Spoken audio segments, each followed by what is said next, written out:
Hey guys, and welcome to Marketing by Marketers.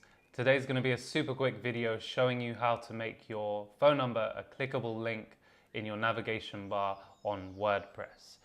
To get started, go to your navigation bar, then come down to Appearance, go across to Menus, wait for it to load, and then go on down to Custom Links.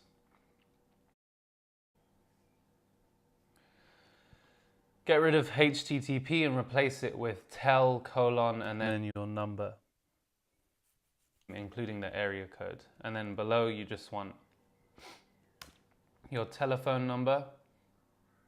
Add that to menu. That's going to come over here. I already have that set up. That's why it's appearing twice. And then when you go to your website,